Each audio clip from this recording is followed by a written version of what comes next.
오늘 그 어제 나온 그 CPI 관련 이야기와 그 후에 제가 방송을 끝나고 나서 이제 급락하는 흐름을 보였거든요. 그래서 그게 왜 급락했는지, 이 채권 가격이라는 게 어떤 영향을 끼쳤는지, 그리고 연준이 이 채권 가격에 대해서 어떤 그 전략을 짠 건지, 그런 거에 대해서 전반적으로 한번 이야기해 보도록 하겠습니다. 네.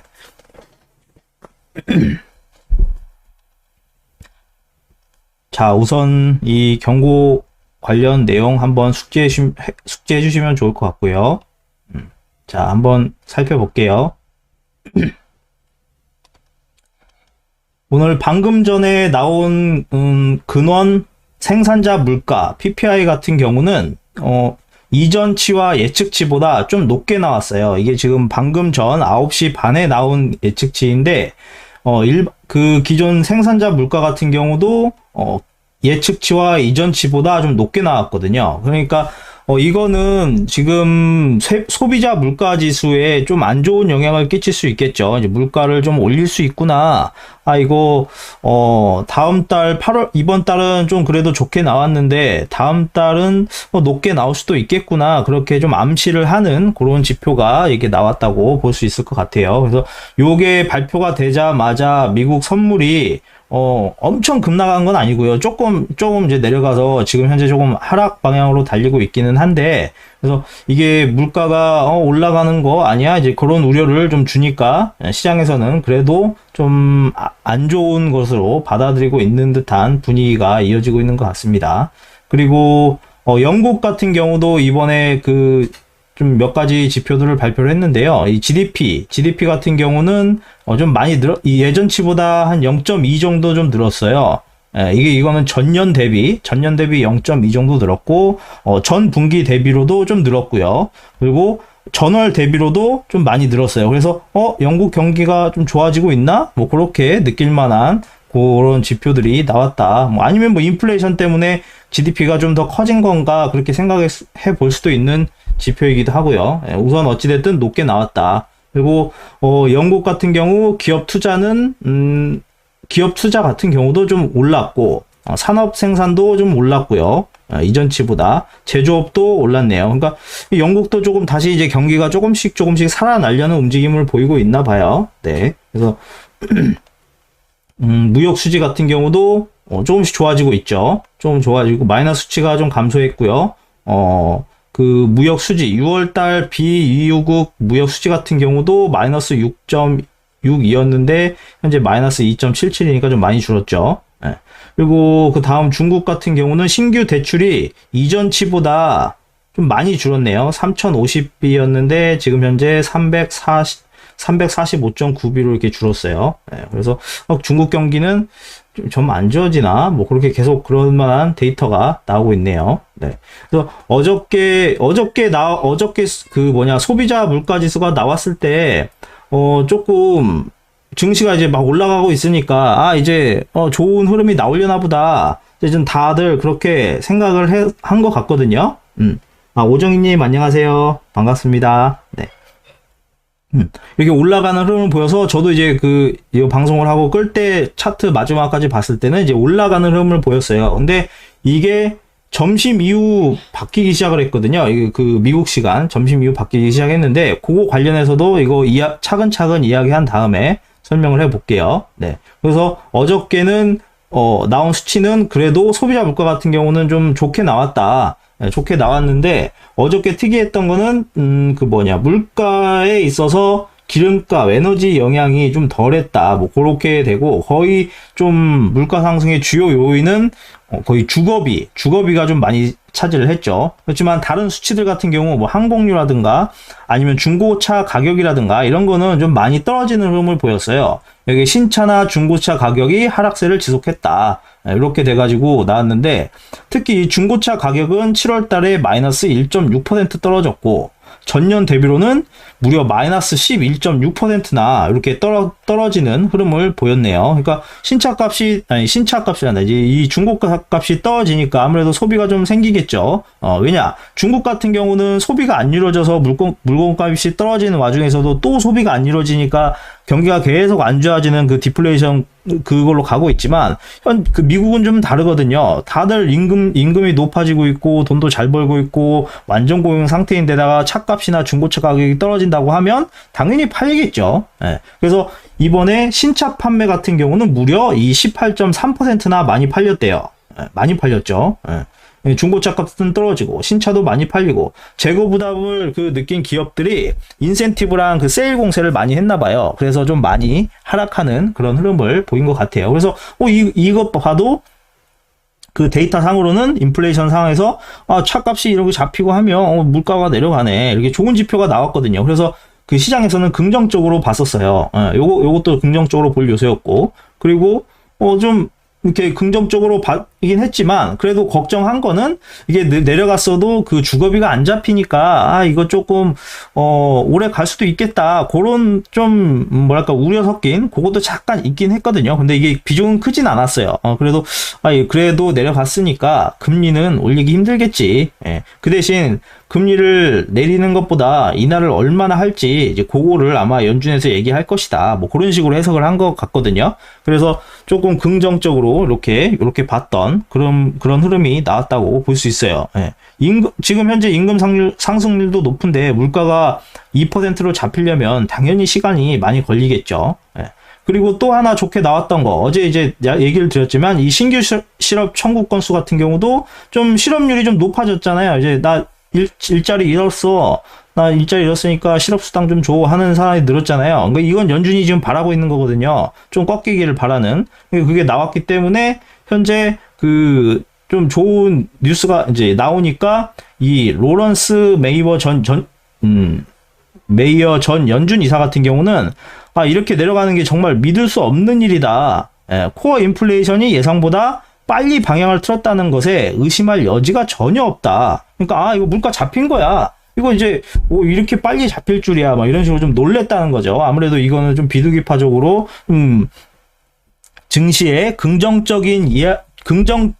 증시에서 긍정적으로 받아들일 만한 발언을 한 거죠. 그래서 이때까지도 좋았어요. 그리고 그 하버드대 교수 같은 경우도 어디냐? 하버드대 제이슨 퍼먼 하버드대 교수 같은 경우도 실업률이 오르지 않고 있는데 인플레이션이 지금 현재 고점 대비 6% 가까이 하락한 것은 이거 정말 신비한 일이다. 그러니까 경제 전문가들조차 현재 상황을 좀 설명하기 힘들게 물가가 이게 잘 잡히고 있다, 뭐 그런 식으로 얘기를 하고 있었어요. 그래서 요것도 좀 긍정적으로 좀 시장에 작용을 했죠. 예, 내가 예측한 것보다 물가는 조금 더 떨어졌다. 예측한 것보다 더 떨어졌대잖아요. 예.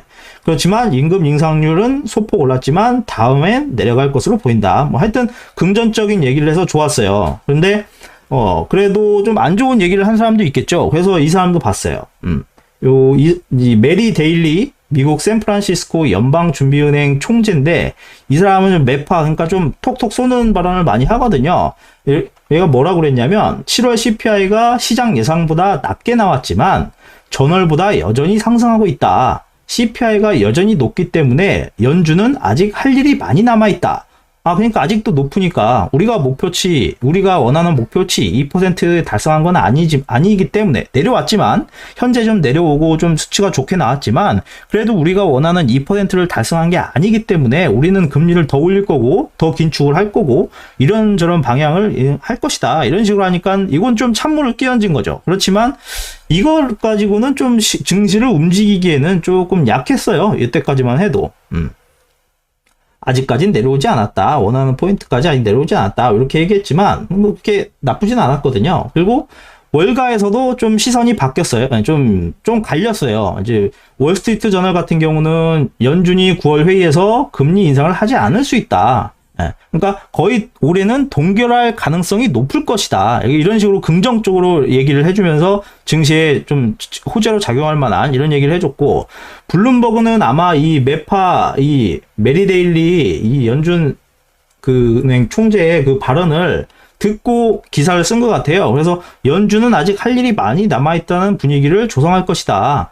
인플레이션 선언은 아직 시기상조다. 이런 얘기를 했어요. 그러니까 조금 상반되죠. 상반되는 얘기를 했지만 그래도 시장은 이게 긍정적으로 봤어요. 그래서 좀 초반에 장 초반에 막 올라가는 흐름을 보였거든요.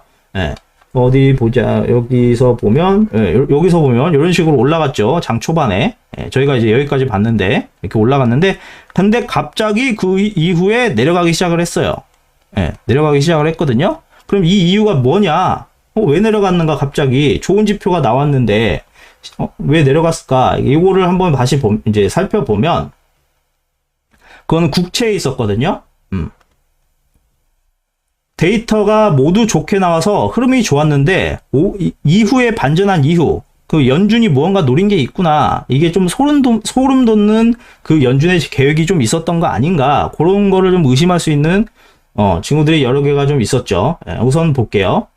우선 미국 30년물 국채는 4.189%로 발행이 됐는데 응찰률이 2.42%, 2.42배로 나왔어요. 이게 수요가 조금 평소보다 좀 약했다는 평가가 있었죠. 그러니까 이거 국채 잘 안 팔리네. 뭐 이렇게 좀 이거 위험한가? 뭐 그런 식으로 받아들인 거죠. 그래서 CPI가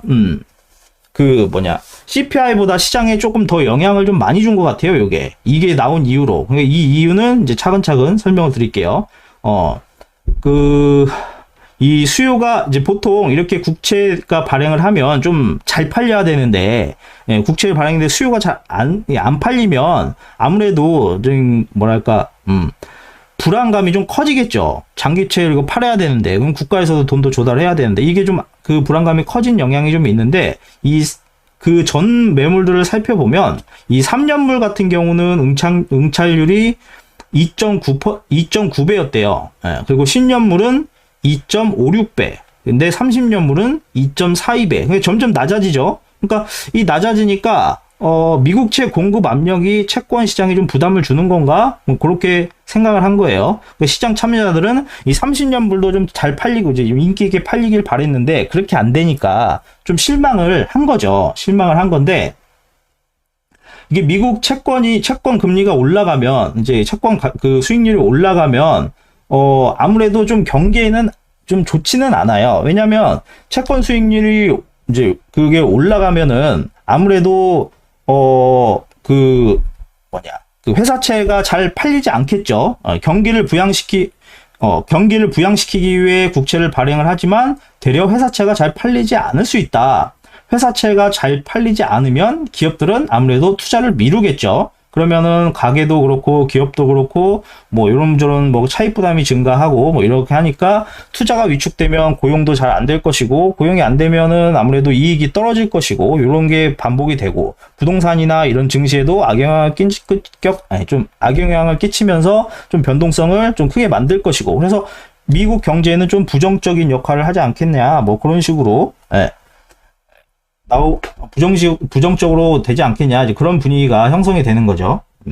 타키님 안녕하세요. 반갑습니다. 오랜만입니다. 네, 계속할게요. 네, 만약에 미국이 이제 현재 금리를 더 올린다면 이 국채 금리가 더 상승할 수 있기 때문에 추가적인 금리 인상이 좀 어려울 수 있다. 뭐 이렇게 좀 형성이 돼야 맞는 건데 좀 이상하게 좀 흘러가고 있었거든요.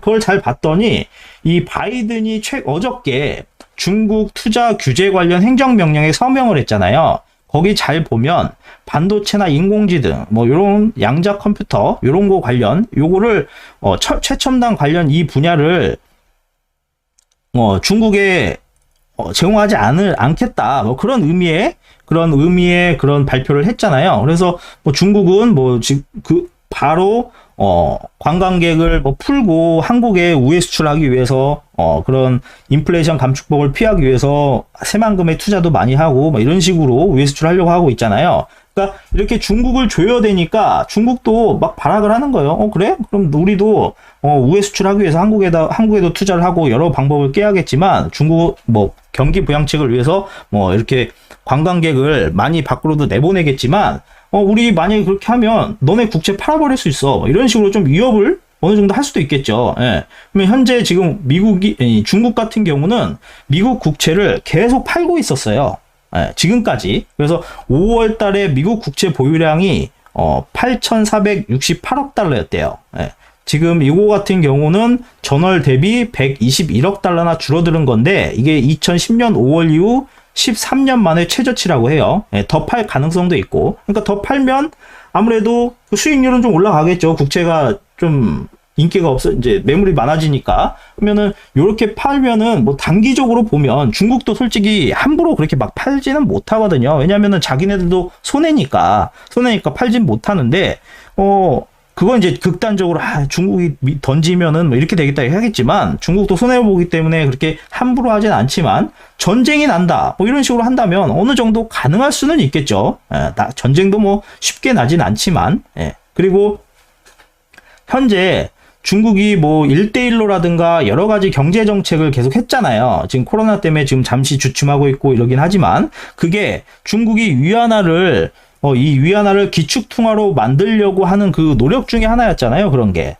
그러려면 중국의 그 위안화가 기축통화가 되려면은 아무래도 달러가 좀 약해야 되겠죠. 달러가 강한 상태에서 위안화가 되긴 힘들 거니까 그럼 달러가 약세가 돼야 되는 거고. 그래서 미국채는 지금 꾸준히 팔았고 중국은 뭐 예전에 미국이 했던 것처럼 근본위제 같이 금을 계속 사들였죠. 왜냐하면 금이 많으면 자기네 그 위안화의 가치를 어느 정도 보존해 줄 수 있기 때문에 뭐 미국채도 좋긴 하지만 그래도 금을 막 사들였던 이런 이유가 여기에도 있었다. 이렇게 볼 수가 있었어요. 그래서 아무래도 중국이 미국채를 던지면 뭐 그럴 가능성은 그렇게 매우 막 한 번에 막 던진다. 그럴 가능성은 높지는 않지만 그렇게 던진다고 하면 안 좋은 그런 그런 예측도 충분히 할 수는 있겠죠.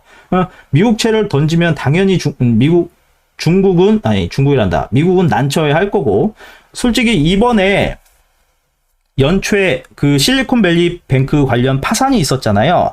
그 파산 같은 경우 왜 생겼냐면 그 실리콘밸리 같은 경우도 안전자산에 투자를 많이 해놓은 상태였어요. 그 안전자산이라고 하면 이 미국채 중에 이제 장기채 위주로 많이 샀는데 이게 금융 상황이 안 좋게 되고 뭐 이렇게 하니까 막 그 뱅크런이 생기니까 돈이 필요하잖아요. 그러니까 돈이 필요하기 때문에 이 돈을 마련하기 위해서 이 미국채를 팔았는데 거기서 손해가 나면서 막 그게 이제 이렇게 이어진 거거든요. 그래서 좀 만약에 중국이 그렇게 팔아버리면 장기채 금리가 정고점까지 뚫어버리고 이렇게 고공행진을 한다고 하면 아무래도 미국 금융 시스템이 좀 취약하게 될 수밖에 없겠죠. 그래서 아마 무디스도 뭐 이런 것들을 감안을 해서 이번에 신용 등급을 내린 거 아닌가 뭐 그렇게 생각해 볼 수도 있을 거예요. 그렇게 생각해 볼 수도 있을 거고 그리고 뭐 이번에 아까 본 생산자 물가지수도 좀 올라서 나왔잖아요. 아까 9시 반에 나온 거. 그런데 8월에 나올 소비자 물가가 조금 올라갈 위협이 되는 요소가 이 에너지 가격도 있거든요. 그러니까 에너지 가격에 생산자 물가지수 관련해서 올라가고 그리고 중국이 저렇게 채권을 막 미국채를 던져버린다. 그랬을 때의 그 위험, 여러 가지 위험이 있잖아요. 근데 그런 상황이 되면은 정말 미국이 좀 난처해지거든요. 왜냐? 지금 현재 아직 국채는 발행을 해야 되고 그리고 돈은 또 써야 돼요. 돈을 써야 되는데 지금 현재 재정 적자가 좀 많이 커요. 그러면 상황이 많이 안 좋잖아요. 최근 지금 미국 재정 적자 규모를 보면 한휘기님 안녕하세요. 반갑습니다. 네. 최근 재정 적자 규모를 보면 최근 10년간 그 미국 재정 적자 규모가 10개월간 재정 적자 규모가 1조 6천억 달러였대요. 요거 같은 경우는 올해 7월까지 그 적자를 포함한 거고, 요거는 전년 대비 2배 이상 늘어난 그런 수치라고 그래요. 뭐 하여튼 그렇게 좀 많이 늘어났나 싶겠지만 저는 얼만큼 늘어났는지 체감을 못 하겠는데 하여튼 이렇게 많이 늘어났대요. 전년 대비 120% 증가, GDP 대비 6.5% 증가, 정부 지출은 10% 늘었는데 세수입은 10% 감소했다. 그렇구나.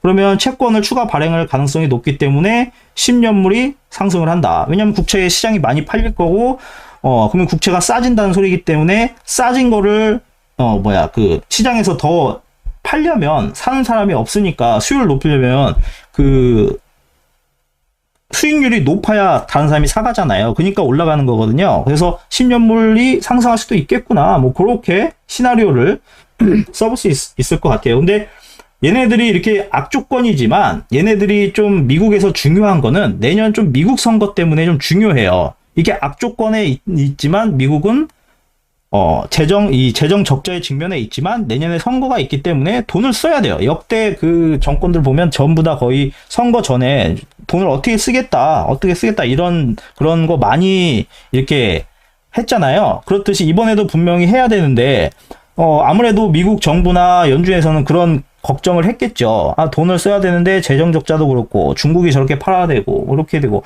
여러 가지 측면에서 안 좋겠다. 만약에 국채를 발행을 많이 해가지고 시중에 돈이 많이 풀리면 이 인플레이션이 다시 생길 수도 있을 텐데 그럼 이거 어떻게 해야 되냐 이런 고민을 아마 많이 했을 거예요. 예, 했을 건데 여기서도 그랬죠. 감세 주장까지 나오고 있는 상황이어서 미국은 결국 빚을 내서 막을 수밖에 없는 상황. 어쩌면 살짝 일본 좀 느낌이 좀 나죠. 예, 일본처럼 그렇게 할 수도 있는 그런 가능성이 있겠다 싶은데, 그러니까 우선은 이 상황에서 빚을 내서 막을 수 없게 되는 상황이다. 그러면은 돈을 국채를 더 발행을 해야 되잖아요. 예, 발행을 하면 아까 말한 것처럼 인플레이션이 유발될 가능성이 크다. 근데 연준은 보니까 이미 이러한 우려에도 불구하고 이 국채를 많이 발행할 수 있는 방법을 이미 찾은 것 같아요. 이미 찾아서 이거 국채 많이 팔아먹을 생각을 하고 있는 것 같거든요. 그거를 어디서 알 수 있냐? 티나님 안녕하세요. 어서 오세요. 시작할게요. 네, 계속. 세인트 루이스 연준이 쓴 보고서에서 힌트를 찾을 수 있어요. 이 사람은 좀 대표적인 매파 성향이거든요.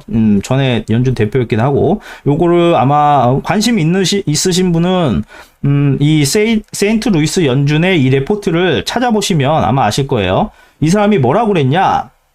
재정 지출을 늘리면서 인플레이션까지 억제하는 방법이 있다. 그게 가능한가? 돈을 많이 풀었는데 인플레이션을 잡을 수 있다고? 그게 가능해? 이렇게 생각할 수 그렇게 생각할 수 있겠죠. 근데 얘가 뭐라고 그랬냐? 리포트에 뭐라고 그랬냐? 시중에 시중은행들이 이 지급 준비율을 지급 준비율을 높이면 된다. 그렇게 되면 어떻게 되느냐? 지급 준비율을 높여서 승수 효과를 급격히 줄인다는 얘기는, 예를 들어서 은행이 돈을 찾으러 온 사람들이 있을 거 아니에요. 은행에 돈을 찾으러 오는 사람들이 있으면은 일정 부분 은행에 준비해 둬야 되는 그 금액이 있거든요. 뭐 예를 들어서 10%면 10%, 20%면 20% 이렇게 있어요. 근데 이게 낮으면 낮을수록, 이제 지급 준비율이 낮으면 낮을수록 은행이 보유하고 있는 돈이 적은 거잖아요. 적은 거기 때문에 그 돈을 여러 곳에 투자를 해서 투자 수익, 대출 수익, 뭐 이자 수익, 뭐 이런 식으로 받을 수가 있어요. 그렇죠? 그렇게 되면 이게 돈이 적은 상태에서는 지급 준비율이 적은 상태에서는 돈이, 예를 들어서 10,000원이 또 돌고 만 원을 낳고 막 이게 승수대로 올라가서 10,000원이 20,000원, 40,000원 막 이런 식으로 커지거든요. 이게 승수 효과라고 그러는데, 이 점점 커지는데 이 지급 준비율을 건드려서 높여버리면 이 승수 효과가 좀 줄어든다는 거죠. 많이. 시중에 돈이 적어진다는 거예요. 무슨 얘기인지 좀 이해를 하시겠죠? 네. 이게 뭐냐? 화폐량과 유통 속도, 이거는 물가와 실질 GNP, 국민 총생산, 요거와 같다. 여기에서 이 유통 속도, 지급 준비율을 건드리는 그 유통 속도를 잡으면 재정 지출에 의해서 실질 GNP가 올라가도 물가를 잡을 수 있다. 아하. 그래. 그러면은 지급 준비율을 은행들이 이제 보유해야 되는 그 예금을 내줘야 되는 그 지급 준비율을 높이면, 은행은 뭐 피해를 보긴 하겠지만, 연준에서는 마음대로 국채를 발행해도 된다는 소리네? 뭐, 요렇게도 해석할 수 있겠죠. 그러면은, 연준에서 그러면 국채를 마음대로 발행을 해서, 더 많이 발행을 해서, 국가의 뭐, 선거에 필요한 돈을, 뭐, 유세에 필요한 정책에 뭐, 어디다 쓴다, 이런 거를 또 이렇게 하면 되겠구나, 뭐, 이런 식으로 할 수 있겠죠. 그러면, 만약에 이렇게 연준이 올리면 그럼 지준율을 높이면 어떻게 되냐? 그럼 진짜 지방은행들, 그 지방은행이나 일반 은행들만 독박을 쓰는 거예요. 얘네들만 그냥 손해를 보고 그러는 거죠. 국가를 위해서 희생을 해야 되는 거죠. 미국 은행들이. 은행 입장에서는 아까 얘기 드렸듯이 돈을 최대한 굴려야 되거든요. 지준율을 낮춰서, 지급 준비율을, 낮춰서, 예를 들어서, 은행에다가 예치해야 될 돈을 100억이 아니라 한 10억만 그냥 놔두고 나머지 90억을 시장에 돌리면은 이자를 많이 벌 수 있잖아요. 근데 그걸 못하면 은행에서는 수익성이 당연히 떨어질 수는 있겠죠. 단, 뱅크런 위험을 줄어들 수 있겠어요. 왜냐? 시급 중부일이 많으니까 고객들이 돈 찾으러 오면 돈은 마음대로 줄 수 있으니까 어찌 보면 연준 입장에서는 두 마리의 토끼를 잡는 거죠. 뱅크런도 맞고 돈도 국채를 많이 발행도 할 수 있는 그런 여건이 되고, 그런 식으로 어찌 보면 두 개가 되니까 일석이조가 되는데 은행들만 독박을 쓰는 거예요. 돈 많이 못 번다. 그래서 아무래도 요거를 무디스가 이번에 신용 등급을 낮췄잖아요. 그래서 무디스는 이미 이걸 다 알고 있었구나, 이렇게 될 거라는 거를, 이래서 은행 그냥 신용 등급을 연달아 내렸고 대형 은행들도 내리겠다, 이런 얘기를 한 거구나, 이렇게 해서 이해가 좀 되는 거죠. 네, 그쵸? 그래서 이게 이렇게 되면 진짜 연준은 다 계획이 있구나. 내년 대선을 위해서 국채를 마구 찍어낼 것이고, 그럼 수급에 따라서 국채 가격은 하락할 수 있겠구나. 그럼 CPI가 좋았음에도 불구하고 국채 가격이 하락한 이유가 여기에 있었구나, 이렇게 좀 결론을 내릴 수가 있겠죠. 그래서 주가가 CPI 결과가 나왔을 때까지만 해도 이렇게 우상향을 했다가 30년물이 흥행하지 않으면서 이러저러한 그런 분석들이 나오니까 쭉 하락하기 시작을 한 거죠. 그렇게 해석을 해볼 수 있을 것 같아요. 네. 그렇습니다. 그래서 어제 시장은 이런 식으로 나왔다. 그래서 이런 식으로 나왔다, 그렇게 볼 수 있을 것 같습니다. 네. 어느 정도 좀 이해를 하셨는지 모르겠습니다. 네. 제가 설명을 못했다면 한번 질문을 주시면 제가 한번 다시 설명을 드리도록 하겠습니다. 네.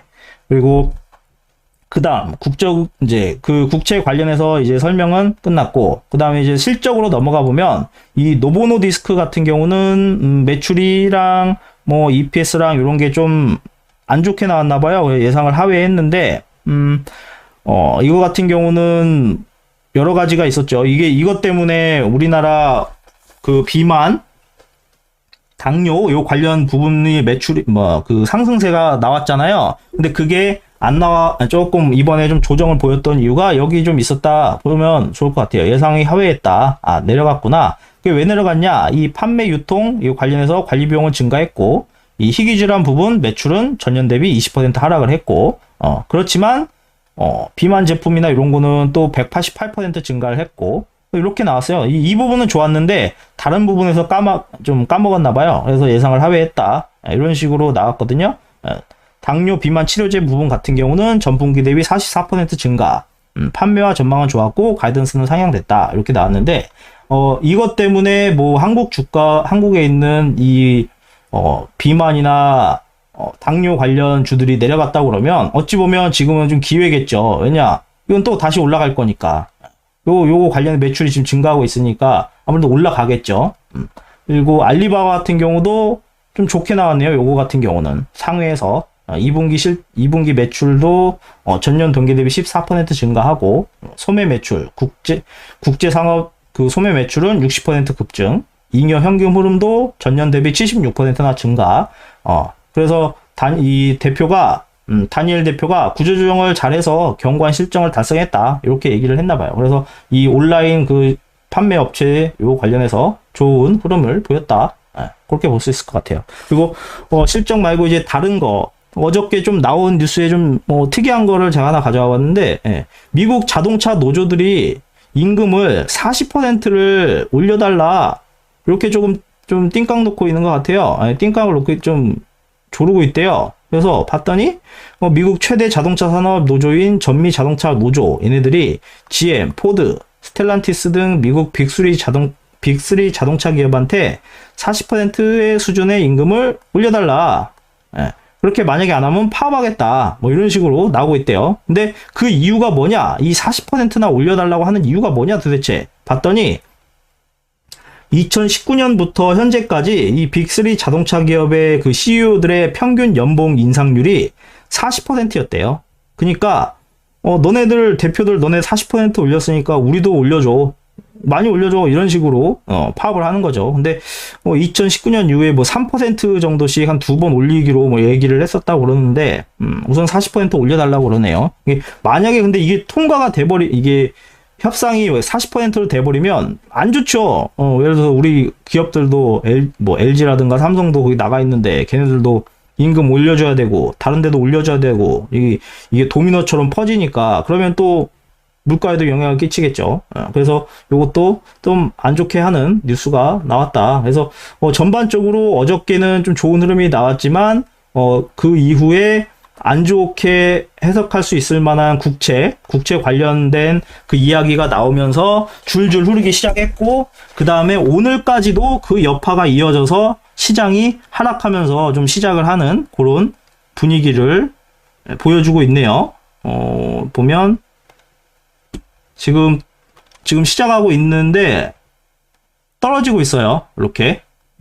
아무래도 국채랑 여러저런 다른 영향 때문에 계속 떨어지고 있는 것 같아요. 자, 다음 보자.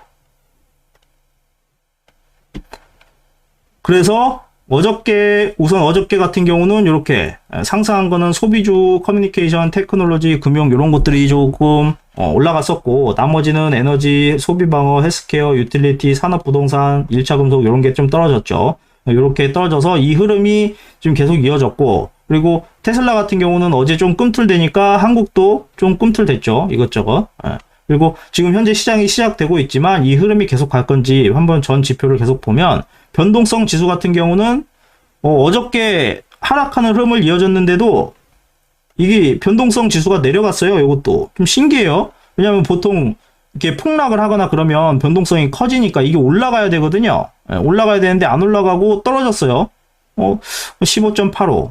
그러면은 이게 사람들이 이 저점 매수 기회로 잡는 건가? 아니면 더 살려고 그러는 건가? 뭐 그렇게 생각해 보실 수도 있는 그렇게 나오죠. 그리고 심리 지수 같은 경우, 공포와 탐욕 지수 같은 경우도 어제와 좀 비슷해요. 이게 주가가 보통 이렇게 내려가면 이게 팍팍 떨어지거든요. 이렇게 팍팍. 근데 안 떨어져요. 오늘 지수는 또 이따가 장이 끝나고 나면 또 나오겠죠. 이게 더 떨어졌는지 안 떨어졌는지. 근데 현재 어제 것까지는 떨어지지 않았었다. 그리고 콜옵션 비율 같은 경우, 콜옵션 비율도 어제보다 올라가지 않았어요. 이게 주가는 떨어지고 있는데 콜에다 베팅하는 사람들이 늘지 않았다는 거예요.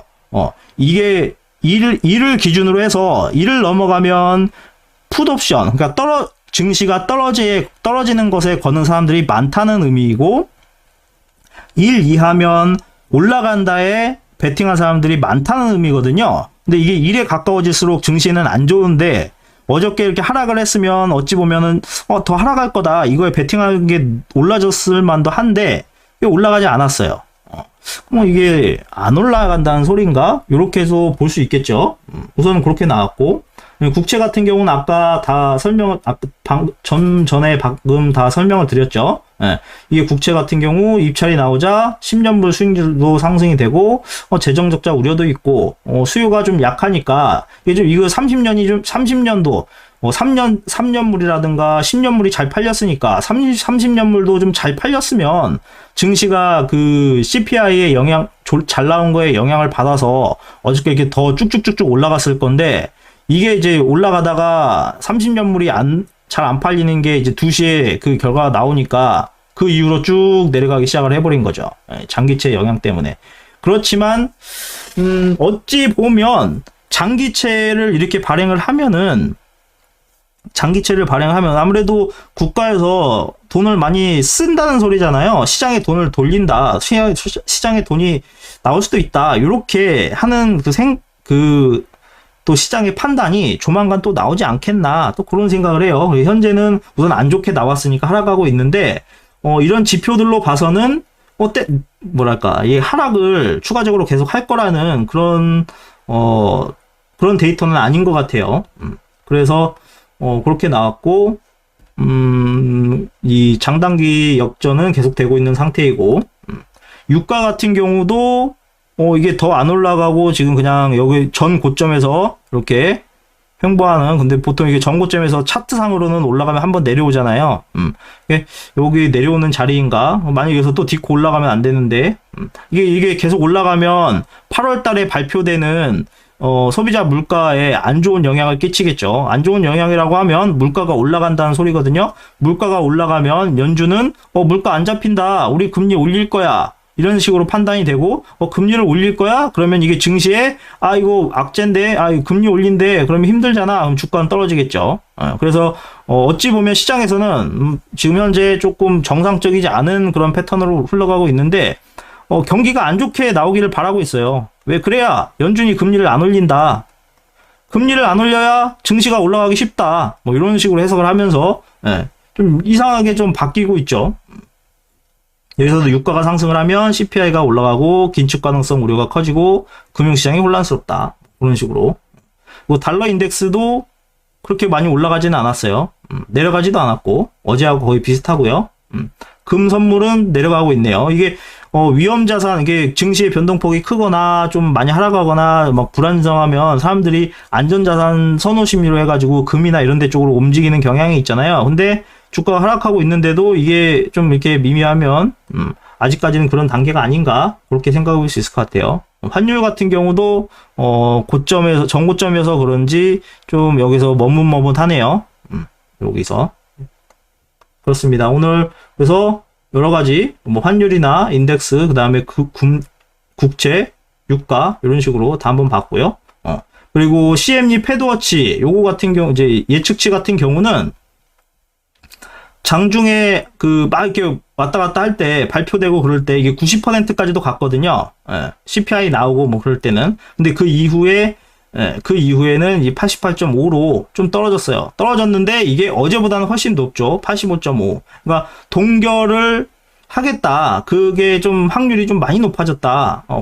거의 확신. CPI 발표 때만 해도. 근데 국채가 좀 안 좋게 나오면서 이런 식으로 조금 떨어졌죠. 그렇습니다. 그렇고 비트코인 같은 경우는 뭐 그다지 큰 변동성은 없는 것 같아요. 그냥 그저 그런 뭐 ETF가 나오기 전까지는 크게 변동은 안 할 것 같다. 뭐 그런 의견이 많네요. 그래서 어저께 영향 때문에 이 CPI가 발표되고 미국채 그 불안 요소 때문에 우리나라 시장도 아침에 뻥 튀기 해서 올려주다가 그 다음에는 밀어버렸죠. 그 다음에는. 왜냐면 이 장이 끝나고 나서부터도 이 미국채 관련된 그런 분석글들이 많이 나오기 시작을 했거든요. 이제 그런 거가 아무래도 영향을 끼치지 않았나, 그런 식으로 좀 볼 수 있을 것 같아요.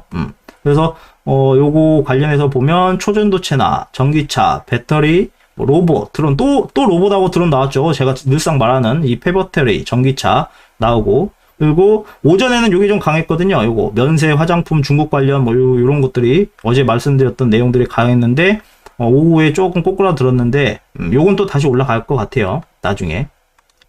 그 다음에 안 좋았던 거는 그 바이든이 중국을 통제한다, 어쩐다, 그런 거, 제재한다, 이런 얘기 때문에 계속 반도체나 이런 쪽이 조금, 불안정한 모습을 보이고 있는 것 같아요. 그래서 오늘은 좀 이런 식으로 움직였다.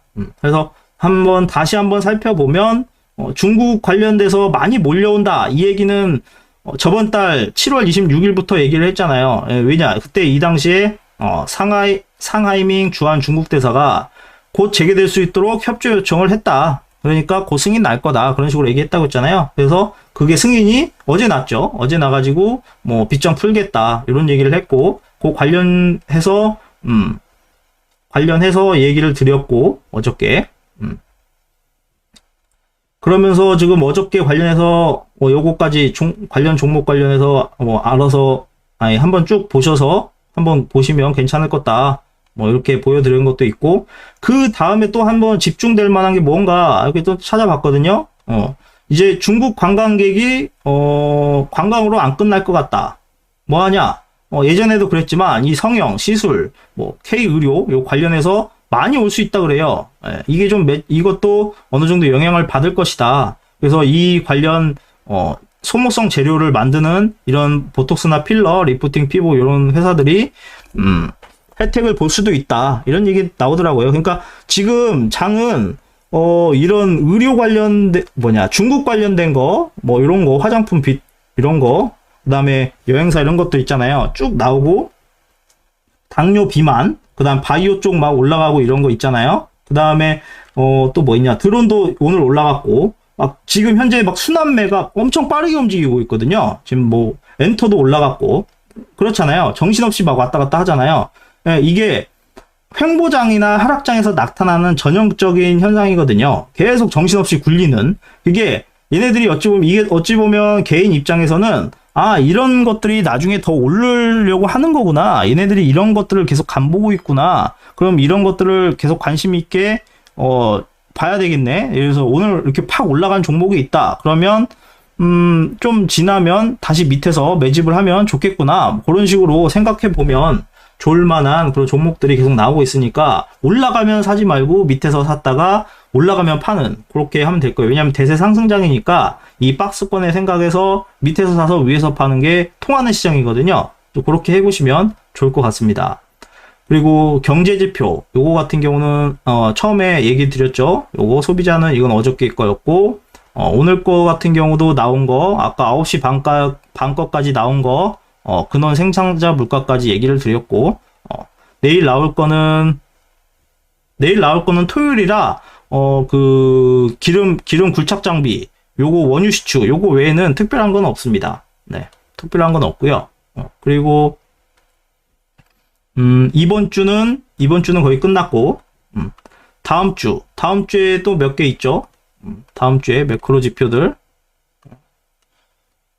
화요일은 광복절이니까 쉬고, 그 다음에 미국 그 화요일날 소매 판매 있고요. 수요일날 소비자 물가지수 영국 거, 그 다음에 건축 승인 건수, 원유 재고가 어떻게 나오냐에 따라서 유가 흔들 거고, 유가가 높아지면 이것도 소비자 물가 건드는 거 아니야? 뭐 그런 식으로 해석할 수 있겠죠. 그러니까 유가 보면은 또 물가가 올라가냐 내려가냐, 8월달 수치가 어떻게 나오냐, 뭐 이런 식으로 얘기가 나올 것 같아요. 그 다음에 또 일주일마다 나오는 실업수당 청구 건수 이런 게 이 이야기가 나오고, 소비자 물가지수는 금요일 날 나오고 그렇습니다. 이제 실적 발표 같은 경우도 거의 다 했거든요. 거의 다 했고 오늘 위워크 발표를 한다는데 어떻게 나올지 궁금하네요. 그 다음에 마지막에 엔비디아 오늘 갤럭시 관련 얘기를 했을 거고, 뭐 이게 늘상 계속 보여드리는 거니까 한 번씩 보시면 좋을 것 같습니다. 그리고 오늘 그리고 MSCI 편입됐다고 그러네요. 뭐 요거 편입된 거 요거 4개, 빠진 거 요거 2개 있다고 그래요. 네, 그렇습니다. 여기까지 그렇고 쭉 얘기를 들었는데 혹시 궁금하신 내용이나 이런 거 있으신가요? 궁금하신 거? 제가 또 말만 그냥 계속 쉴 새 없이 저 혼자 얘기했죠. 네.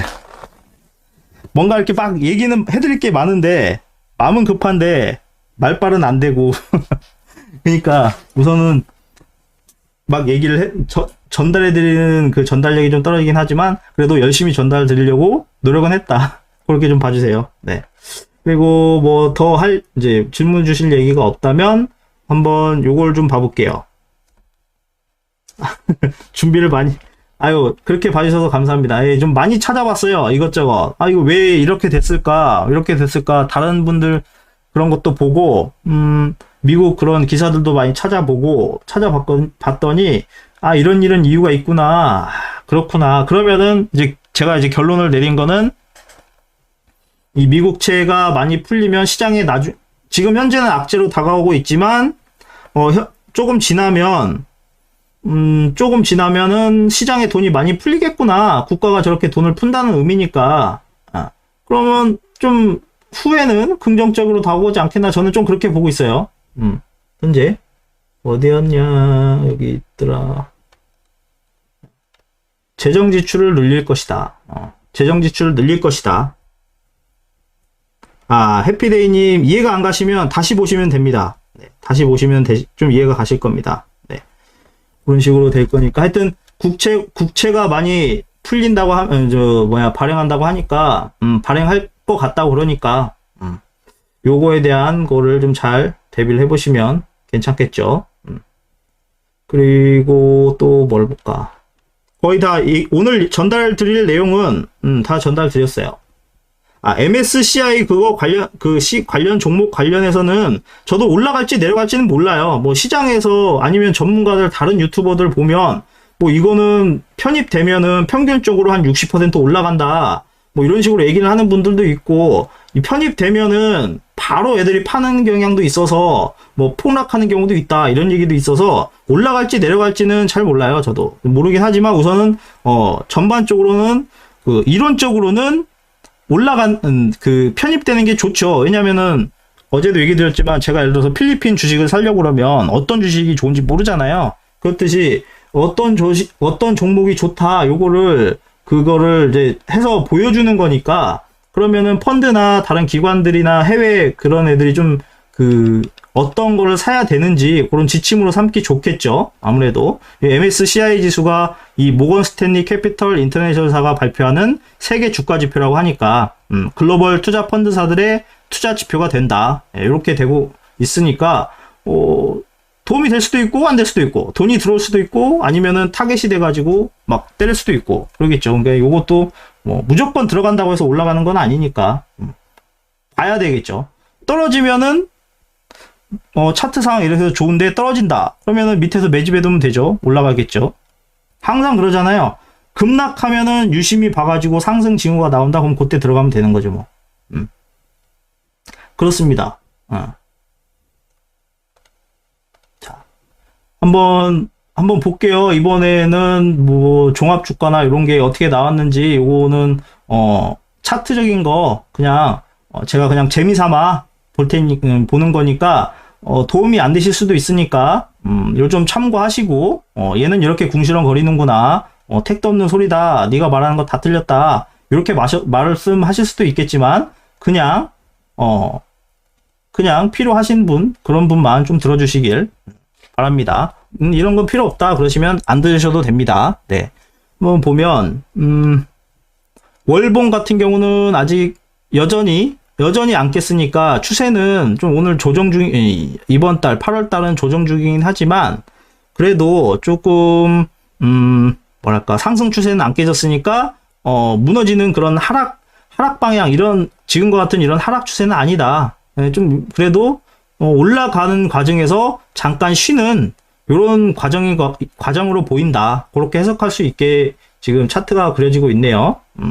그리고 주봉상 같은 경우도 뭐 그렇게 깨진 않았고, 추세를 깨진 않았고, 근데 일봉상에서는 조금 불안하니까 좀 그럴 수는 있거든요.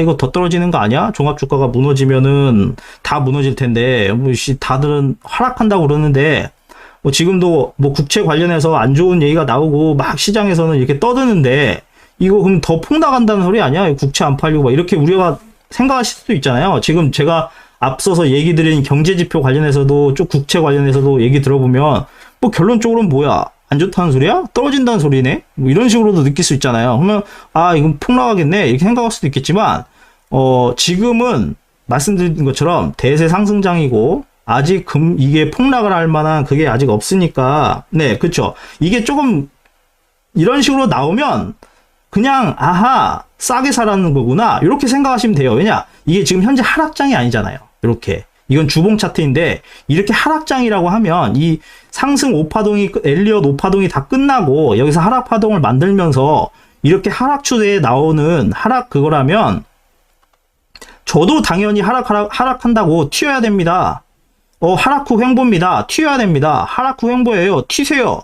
얘기하겠죠. 근데 현재는 그게 아니고 이렇게 좀 올라가는 형상이잖아요. 올라가는 형상인데, 이 코로나 때랑 지금이랑 좀 다른 거는 아무래도 뭐냐, 이게 코로나 때는 금리가 낮았기 때문에 이 돈빨 때문에 쭉 올라갈 수 있는 힘이 됐지만, 현재로서는 금리가 높은 상태에서 움직이니까 아무래도 불안할 수밖에 없어요. 이게 막 위로 갔다 내려갔다 위로 갔다 내려갔다, 이게 불안할 수밖에 없어요. 조금만 겁을 줘도 개인 투자자들은 겁을 먹고 막 투매가 나오거든요. 그러면 기관들은 여기서 밑에서 사고, 기관이나 펀드는 밑에서 사고, 그 다음에 또 좋은 호재 뉴스를 내보면서 또 올라갈 거예요. 그러면서 계속 박스권을 형성하면서 터는 거예요. 제가 제 것 이제 방송 계속 들어보신 분들은 아시겠지만 세력들이 그 개인들을 털 때 이 상승하는 것보다 이 횡보장에서 잘 털린다고 그랬잖아요. 아니, 상승보다 하락할 때보다 이 횡보할 때 잘 털리거든요. 왜냐면 하락할 때는 그냥 버티거나 그냥 물 타거나 가만히 있어요. 예? 그냥 마이너스네, 마이너스 10%네, 20%네, 월급 들어오면 물 타야지. 그냥 버텨버려요. 근데 이 횡보할 때는 달라요. 올렸다 내렸다, 올렸다 내렸다, 올렸다 내렸다, 올렸다 내렸다 하면 더 올라갈 것 같네. 고점 사고. 내려가네. 이거 폭락하는 거 아니야? 막 악재 막 쏟아지고, 국채 관련해서 뭐 쏟아지고 막 이러니까 침체 온다 이런 막 쏟아지니까 더 내려갈 것 같고. 그럼 여기서 팔거든요. 그럼 또 유의 또 올려요. 그럼 다시 올라가나? 그럼 또 사요. 이게 반복돼요. 반복돼. 항상 그래요. 이게 급등이 나오고 나서 이런 횡보 구간이 나오면 항상 그랬어요. 늘상 아마 이게 지금뿐만 아니라 앞으로도 계속 그렇게 보실 수 있을 거예요. 이렇게 횡보 구간에 오면 여기서는 더 폭락할 것 같은 악재 뉴스. 실리콘밸리뱅크 파산했을 때, 그쵸? 그 전에 영국의 위기가 왔을 때, 그 다음에 연말에 좀 위기가 왔을 때 이런 거 나올 때마다 항상 저점이었어요. 항상 저점.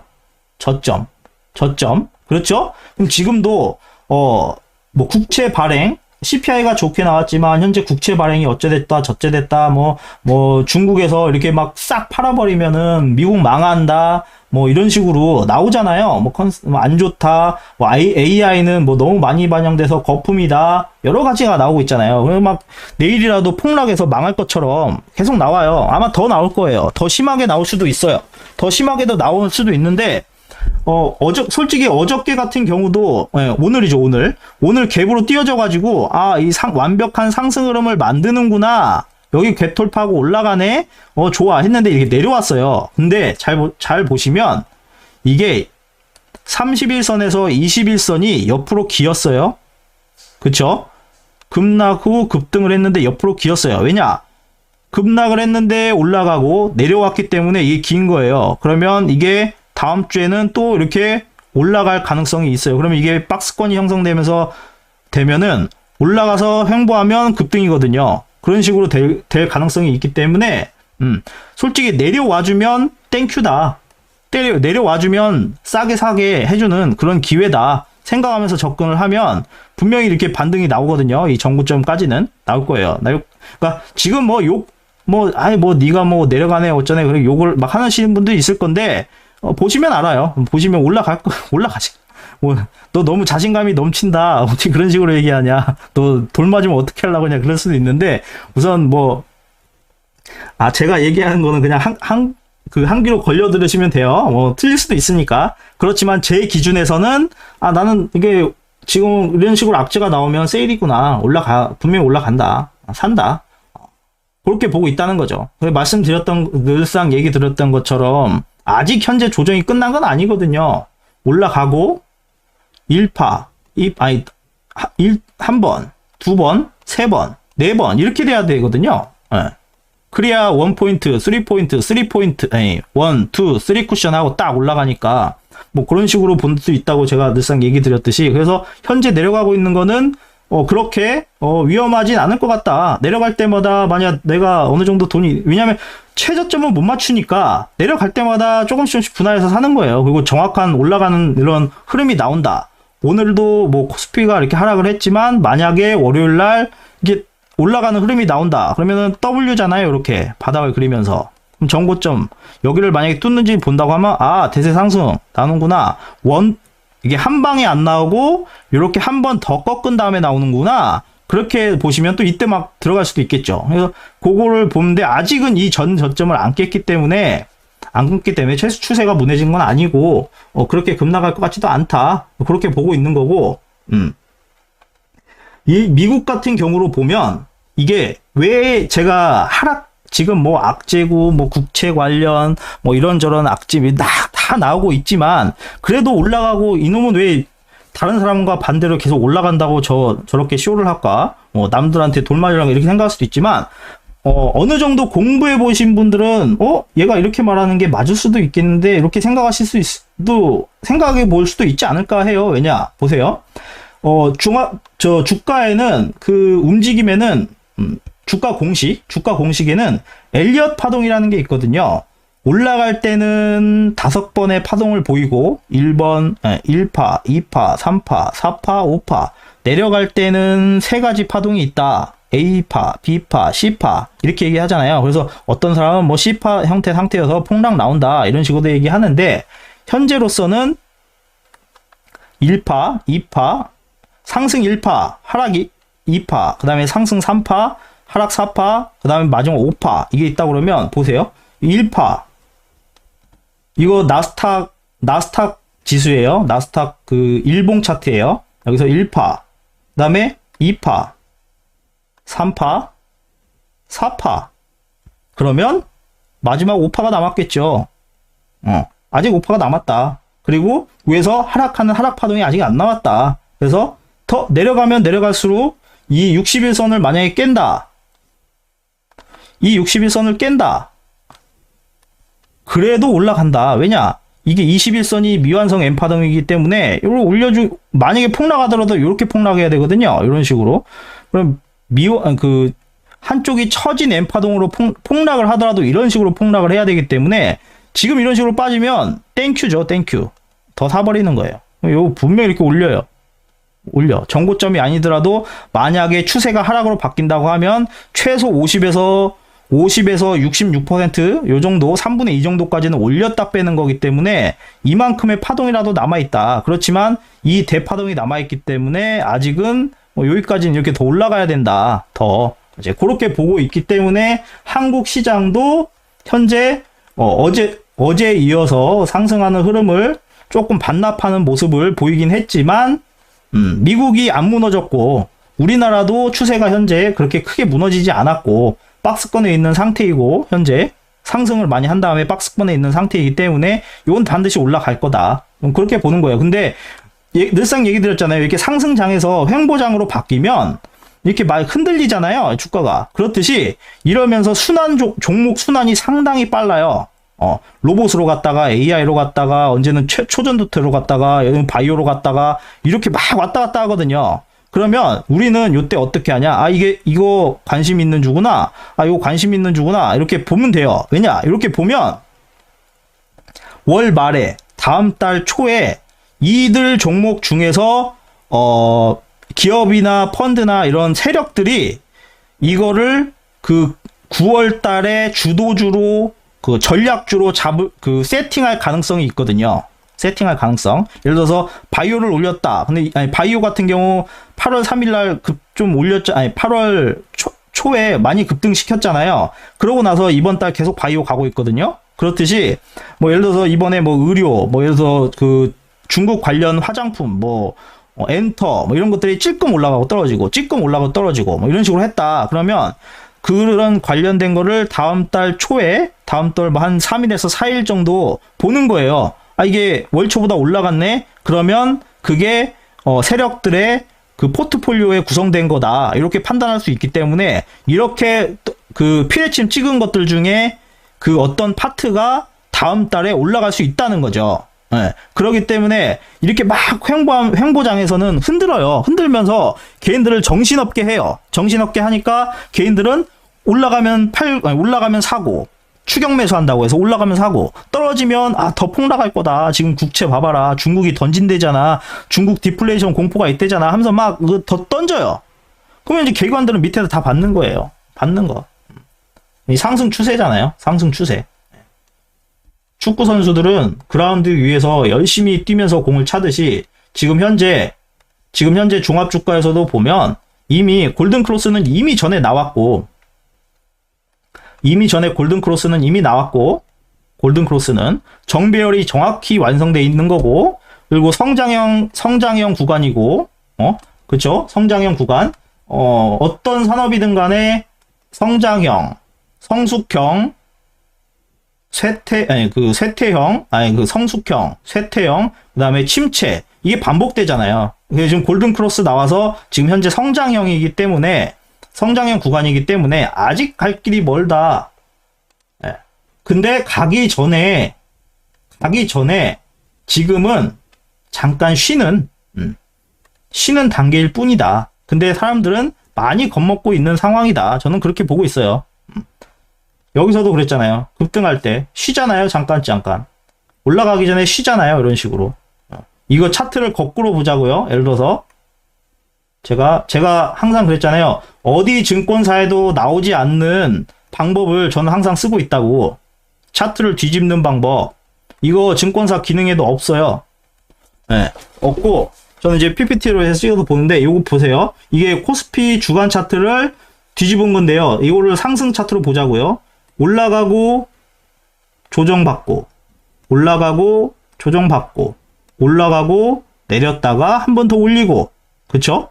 이렇게 가잖아요. 또 떨어질 때는 이런 식으로 전 고점을 낮추면서 떨어지잖아요. 이렇게 전 고점을 낮추면서 그쵸?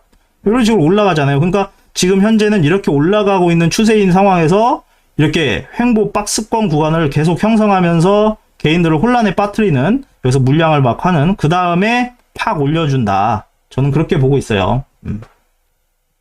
그래서 현재 막 악재가 나오면 나올수록 기회인 것 같다. 나오면 나올수록 밑에서 산다. 뭐 그런 식으로 하면 다시 올라간다. 저는 그렇게 봅니다. 네. 아직 나스닥 같은 경우 엘리엇 오파가 남았다. 아직 한 발 남았다. 예. 아직 한 발 남았다. 원비는 아니지만 아직 오파동이 하나 남았다. 더 올라가야 된다.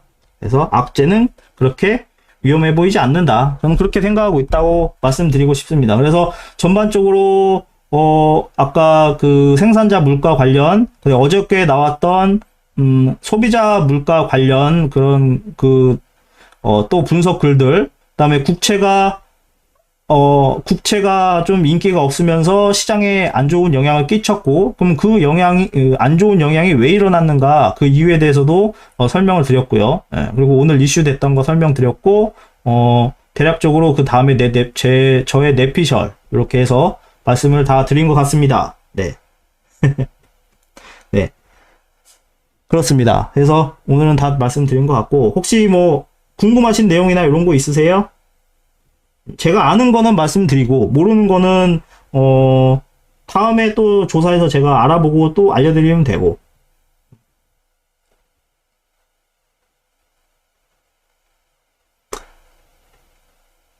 그쵸? 예. 어떻게 보느냐가 관건이긴 한데 다른 사람마다 다 시선은 다르니까 어떤 분들은 떨어진다는 하는 사람도 있고 폭락하는데 무슨 헛소리냐, 너 왜 이렇게 계속 시장하고 반대 흐름만 얘기를 하냐, 네가 계속 올라간다고 하고 있지만 계속 떨어지고 있잖아, 이렇게 얘기할 수도 있어요. 또 올라간다고 했는데 왜 계속 떨어져, 이럴 수도 있어요. 근데 이제 전 아직 안 끝났다고 봐요. 더 올라갈 것 같아요. 전 아직도 올라간다는 거에 의견을 굽히고 있지 않아요. 이런 식으로 생각하고 있는 거죠. 폭락장 아니에요. 안 폭락해요. 더 갈 거예요. 지금이 기회예요. 매수 기회. 저는 그렇게 보고 있다는 거죠. 네. 그렇습니다. 하여튼 네, 끝내려는데 뒤에서 말이 많네요. 제가.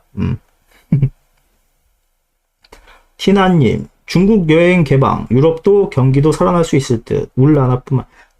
저도 그렇게 저 어저께도 그렇게 얘기 드렸잖아요. 중국이 빗장을 풀면 중국 경기가 안 좋은 게 중국인들이 소비를 안 해서 그러거든요. 근데 중국 애들도 돈이 좀 많을 거예요. 왜냐, 코로나 때 돈도 많이 안 썼을 거고, 그리고 뭐, 지금까지 지출이 없었잖아요. 계속 통제를 했기 때문에. 그러니까, 뭐 생활비에 쓰든 뭘 했든 어쨌든 간에 그렇게 했어도 수중에 돈은 있어요. 얘네들도. 그런데 이게 소비가 안 되고 있으니까 그게 문제인데, 이게 밖에 나가서 소비가 되면 당연히 우리나라도 경기가 지금 우리가 5천만 국민인데 800만, 1000만이 들어오면 인구가 20%가 늘어나는 효과가 나잖아요. 그러면 당연히 경기는 좋아질 수밖에 없거든요. 근데 우리나라만 그럴 거냐? 유럽도 당연히 이득을 보겠죠. 지금 티나님이 말씀하시는 것처럼. 예.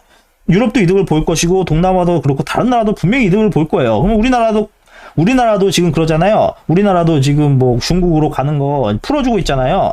중국이 풀고 그 절차를 풀어주고 있잖아요. 그럼 다른 나라도 풀어준다는 소리고 지금까지는 중국의 관광객이 많이 안 갔지만 이 관광객이 들어감으로 해서 살아나겠죠. 일본 같은 경우도 지금 현재 그런 상황이잖아요. 그 전에 아베 총리가 뭐 그 관광 4천만 관광객을 만들겠다 그런 목표로 해가지고 관광 인프라부터 여러 상품부터 또 돈을 많이 쓸 수 있는 이런 걸 많이 만들어 놨는데 그 경기를 부양시키기 위해서 만들어 놨는데 코로나가 터져가지고 그게 수포로 돌아가긴 했지만 근데 지금에 와서 또 그 효과가 나타나가지고 관광객이 몰려들고 있고 막 관광비가 터진다 어쩐다 뭐 이런 식으로 막 얘기가 나오고 있잖아요. 그러면은 중국인 관광객이 이제 전 세계로 뻗어 나가면 아무래도 소비가 일어나니까 올라가겠죠. 그러면 증시는 좋아질 것이고 돈이 돌 것이고 우리나라도 그렇고 미국도 그렇고 그런 식으로 하면은 분명히 살아날 거라고 봐요.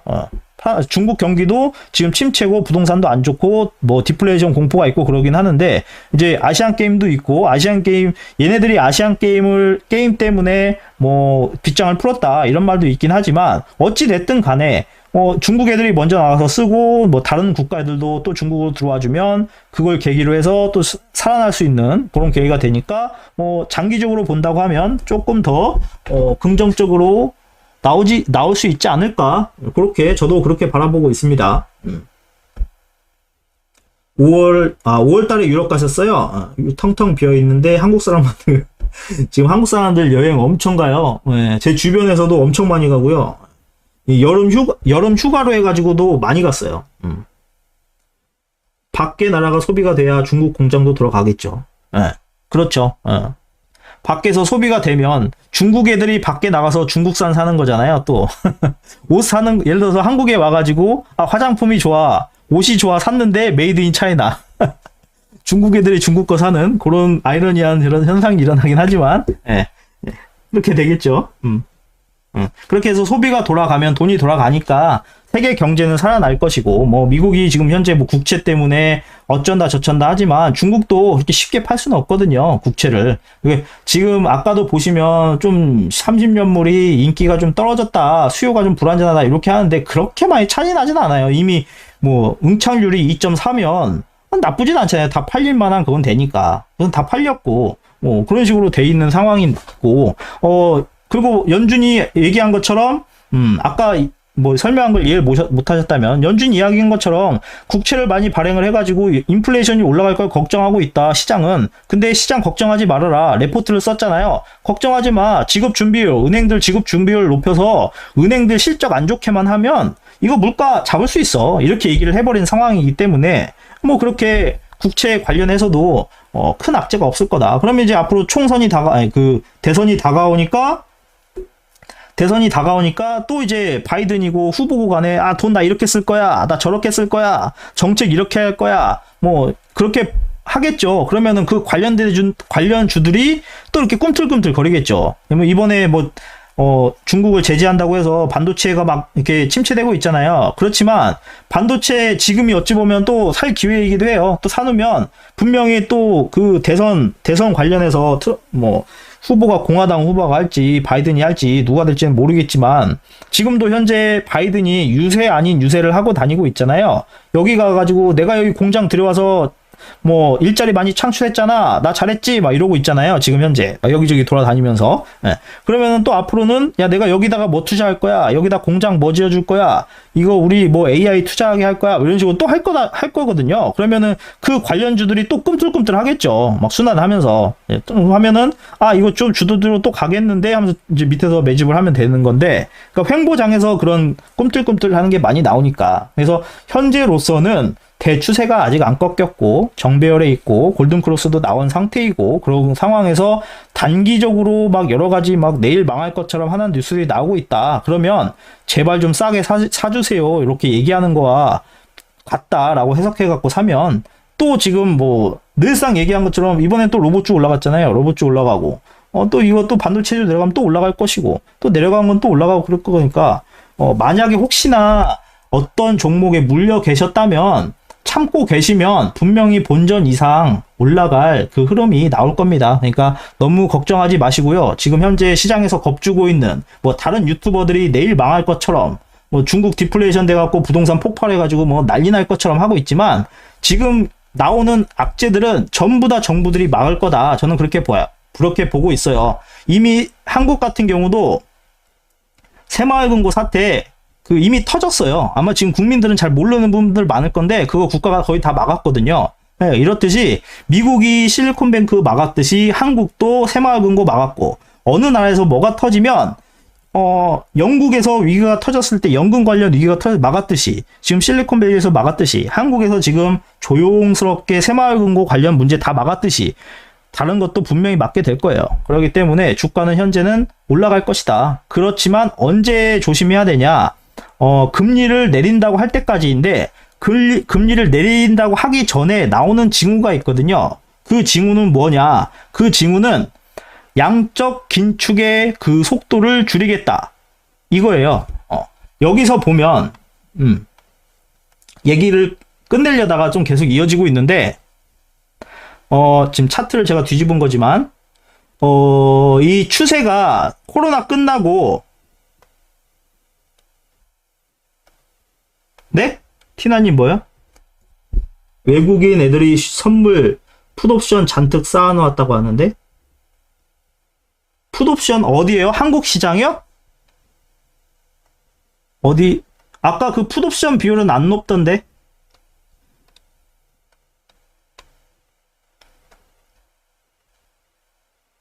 네, 우선은 써주기 전까지는 네. 이렇게 올라갔을 때도 이게 뭐였냐면 지금까지 돈을 뭐 시장에 뭐 많이 풀고 있는데 그 돈 푸는 양을 줄이겠다 이 얘기가 나온 후부터 그 다음에 금리를 내릴 거다 뭐 이런 식으로 나와가지고 그 다음부터 이렇게 쫙 내려갔잖아요. 그래서 여기서도 만약에 다시 내려갈 이제 주가가 꺾이려면 이제 그렇다는 거죠.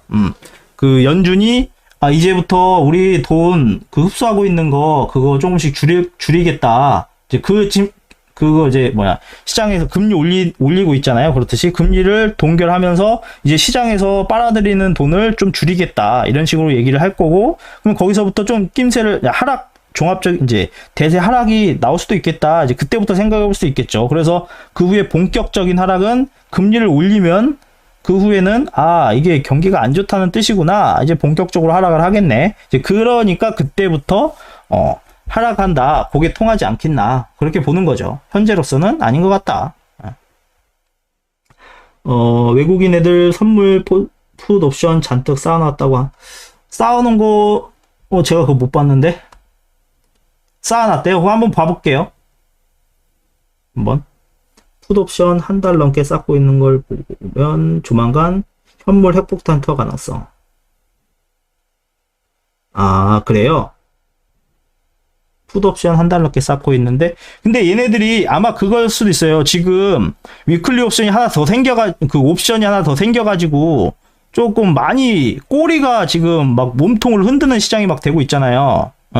그래서 얘네들이 순식간에 그거를 또 해버릴 수가 있기 때문에 풋옵션에 걸었다 하더라도 바로 포지션을 바꿔볼 수가 있어요. 얘네들이. 그래서 요새 조금 그 파생 관련해서는 판단이 섣부르게 판단하기가 힘들겠더라고요. 이거 분명히 올라갈 것 같으면서도 다 정리를 해버리고 포지션을 바꿔버리니까 뭐 전문가들이야 선물 옵션 전문가들이야 빠삭하게 알겠죠. 그쪽에 알겠지만 그렇지만 우선 그런 거를 다 떠나서 대추세가 살아 있잖아요. 대추세가 이 이동평균선 대추세가 살아 있기 때문에 저는 뭐 풋옵션이 됐든 제가 됐든 우선 하락을 해도 그 이상은 안 깨지고 올라갈 것이다. 저는 그렇게 봅니다. 네.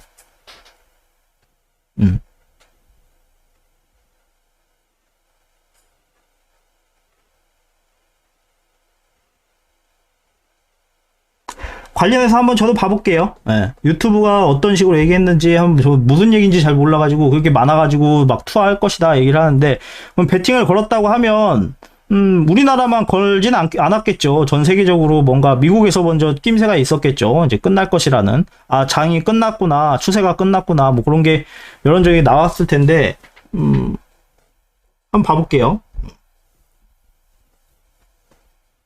9월 달에 그렇게 꼬리가 몸통을 흔들렸나요? 그렇게 많이 흔들리지는 않은 것 같은데, 지금 파생하시는 분들 같은 경우는 그런 얘기를 많이 하더라고요. 지금 너무 그 셈법이 복잡해진 상황에서 막 파생 시장이 지금 이걸 흔들 수 있다. 그리고 지금 한 15분인가 일찍 시작하잖아요. 그러니까 먼저 어디 방향을 막 정해버리는 그런 흐름도 나와버리고. 그러니까 9월달 그렇게 꼬리가 몸통을 흔들려나요? 9월달? 9월달. 예측하기는 힘들지만 우선은 봐봐야 되겠지만 지금 현재 악재가 막 나오고 있긴 하지만 그렇게 계속 악재가 이어질 것 같진 않은데 단기적인 악재이지 이게 장기적인 악재는 아닌 것 같아요. 왜냐하면 그리고 지금 조정이 거의 완료돼 가거든요. 완료돼 가는 상황인데 풋을 거는 사람들이 많다? 뭐 총 맞으려고 자기 돈을 버리려고 하는 건가? 네, 저는 그렇게 생각합니다. 네. 보면 알겠죠, 뭐. 제가 판단을 잘못했을 수도 있고, 푹 건 사람들이 깨질 수도 있고, 그렇지만, 저는 이 대세 흐름을 믿기 때문에, 대세 흐름을 믿기 때문에, 누가 뭐 풋을 했다, 뭘 했다 해도 저는 갈 거라고 봐요. 아직 안 끝났다. 그렇게 봅니다. 그렇습니다. 예. 끝나려고 했다가 말을 좀 더 많이 했네요. 네. 그러면 여기까지 얘기를 드리고, 오늘은 종료하도록 하겠습니다. 네.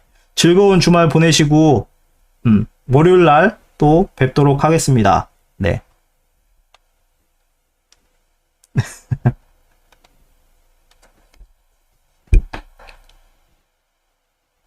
들어가 볼게요. 즐거운 주말 보내세요.